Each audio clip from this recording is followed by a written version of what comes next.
In today's video, we look at the case of a scrap metal dealer and drug smuggler who was attacked and killed because of a drug debt.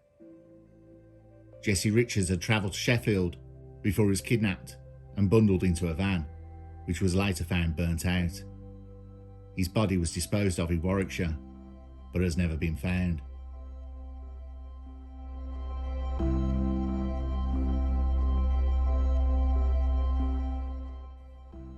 Jesse Richards was 40 years old and a married father with 3 kids. He lived in Surrey and worked as a scrap metal dealer. He was from the travelling community and was also a career criminal. In 2002, he was jailed for 6 years for having an organisational role in smuggling 2 tons of cannabis resin into the UK. Jesse went heavy into smuggling product after several trips with associates to Amsterdam. It had proved very fruitful. He had made some good contacts and great money.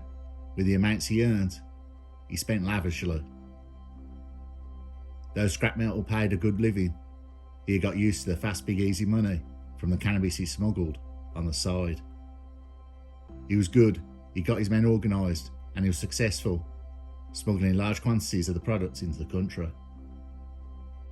Jesse would fly over every few months, and buying scrap metal was a good cover. He would always negotiate a good deal with the suppliers. Once getting the resin, it was then the headache of getting back to the UK. But though risky, the small trips with smaller amounts of product had got through. He had a great system. The product was welded into farm machinery or mini plant vehicles. Though each trip was a success, he felt he could have done more. A firm called ABU Recycling, which Jesse Richards was involved with, was being investigated over an alleged £1.7 million VAT fraud. He could most likely dodge the prison sentence through feigning ignorance, but he was going to need a lot of cash to pay back the money and the fine to get out of the situation. He needed to up the smuggling game. He didn't see it as bringing over hundreds of thousands of pounds worth of profit. He seen it as losing hundreds of thousands through wasted opportunity, of where he could have brought in more. He would start by upping the quantity of the shipments, which required him to sink in everything he got in savings.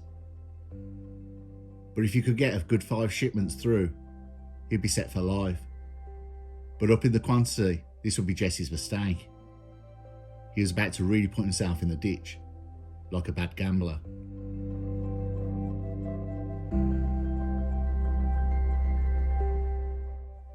After upping the amount on the first shipment, to his horror, he had got caught and took out all his own money. He was broke. He then borrowed from loan sharks and doubled down on the next shipment. This would cover his loss and cover the money and the interest borrowed. But in a run of terrible luck, that also got caught. The tried and sound strategy that had seen him do very well in previous years had lost him now 2 large shipments. One after another got nailed. These disastrous few months had seen him in debt, owing £100,000 to James Doe. But staggeringly, he owed £1 million to Kevin Houston. 2 men you don't want to owe money to, let alone not paying the interest back. Not only had Jesse Richards lost most of the money he'd borrowed, he never paid any interest. Word got round how Jesse had blown all his money he had borrowed on shipments that had all been caught.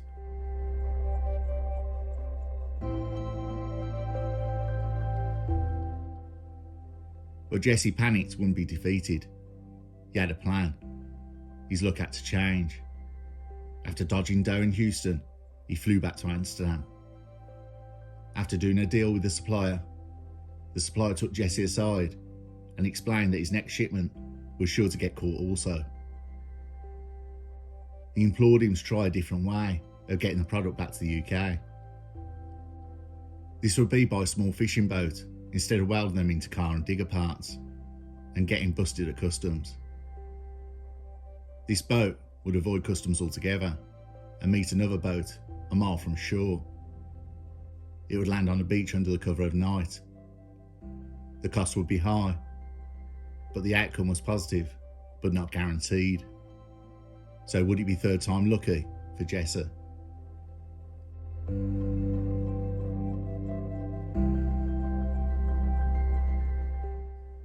On the 9th of July 2009, Jesse Richards received a call of an address to pick up his shipment.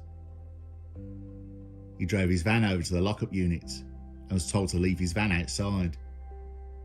He would receive a call in several days. He drove over and parked outside the unit.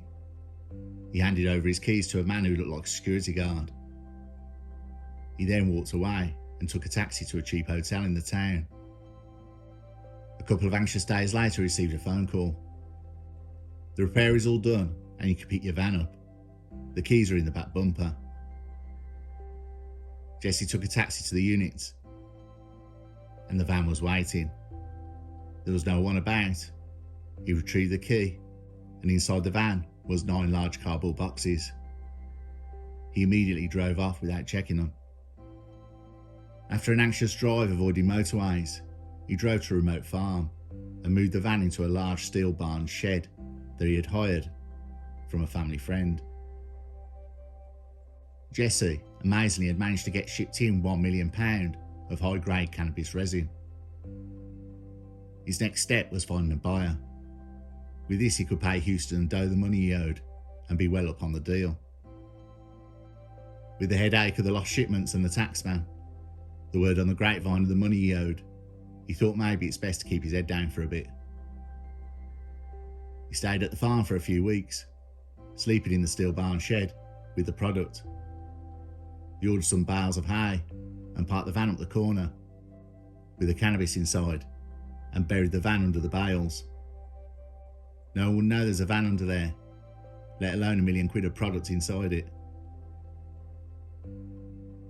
After Jesse Richards phoned round sorting a buyer, a price was agreed, but they needed a week to get the money together. But the deal was done.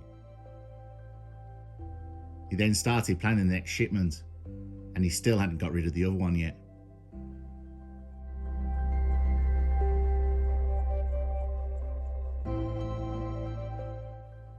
On the morning of the 31st of July 2009, Jesse Richards drove the van containing 9 boxes of resin to a Sheffield storage unit. He chatted to the employee and said he had recently split from his wife and he needs to store some of his belongings.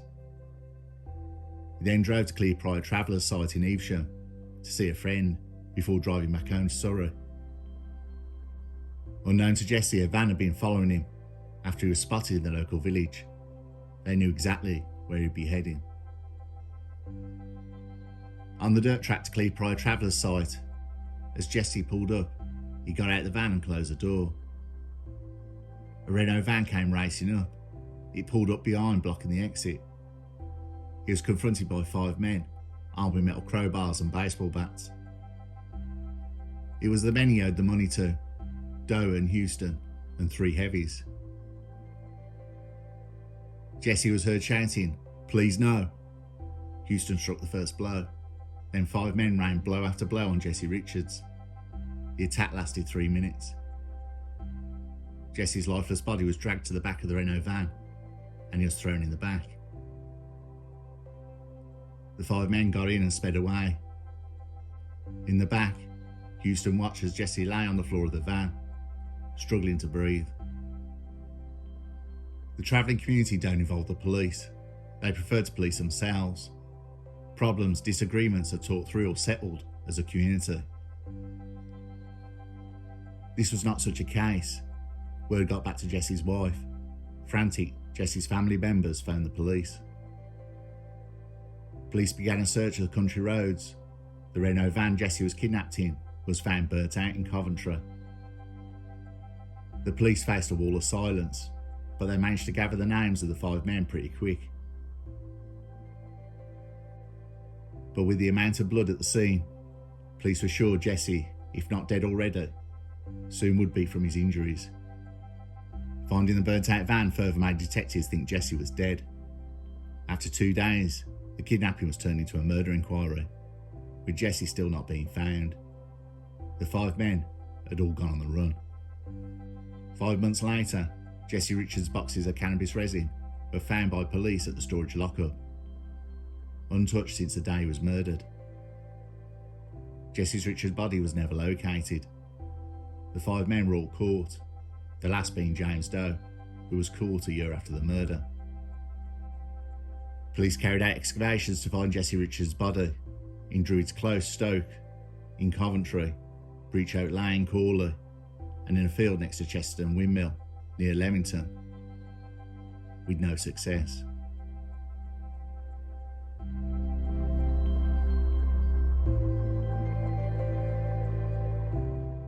The murder trial began 2.5 years after Jesse was murdered at Birmingham Crown Court on January 12, 2012. Kevin Houston was 50 years old from Coventry, pleaded guilty and was sentenced to 19 years for manslaughter and 6 years and 6 months for obstructing a coroner. The terms were run concurrently. The judge said the only part of Kevin Houston's statement he believed was his name. James Morris Doe, 38 years old, formerly from Essex, pleaded guilty and was jailed for 17 years for manslaughter and 5 years for a separate blackmail charge. These were to run concurrently. Doe was also sentenced to 8 months for a burglary offence, and that was to run consecutively. Joseph Jean Doe, who was 37 years old from Essex, pleaded guilty and was jailed for 4 years, with time already served in custody being taken into account. This was for assisting an offender, his brother James Doe. Matthew Robert Taylor, 29 years old from Coventry, pleaded not guilty to murder, but was convicted of manslaughter and jailed for 13 years. He is the only one of the group who tried to help find Jesse's body. He said he had heard Houston say that he had travelled to a location in Corley and burnt Mr. Richards' body. No trace was found though when police investigated the claim. David Butler was 26 years old, pleaded guilty to obstructing a coroner and was sentenced to 4 years in prison. Jonathan Calcott was 30 years old from Nuneaton, and Martin Sunderland, 44, from Coventry, had charges of perverting the course of justice dropped. During the hearing, it emerged that key prosecution witness traveller Jimmy Johnson had been shot in the stomach before giving evidence. Judge Roy said this is a very serious case of its kind. It was carried out brazenly in broad daylight, and it's made all the worse by the fact that Jesse Richards' body has never been found. Detective Sergeant Craig Tennant of West Mercia Police said the hunt for Jesse Richards' body will continue, and a £10,000 reward for information leading to Jesse Richards' discovery remained in place until he was found. We cannot forget the fact we still haven't got the body back.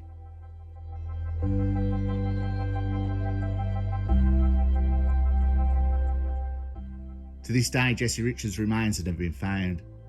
Police released a statement saying his killers have since been released. There's a new appeal by Jesse's family nearly 15 years after the murder, just wanting his body located. They can't understand why the killers never told them what happened to Jesse Richards' body. But the madness in this case, Jesse Richards had the product to pay them. As he was getting beaten to death, there was payment sitting in a storage lockup. So secret, so well hidden, it wouldn't be discovered by police for 5 months. We can all push our luck. Jesse Richards had turned the disaster of the last shipments around. But the most precious thing we have more than money is time. Sadly, Jesse Richards had run out of time. Even if he got a chance to tell them before being beaten, it's highly doubtful they would have believed him.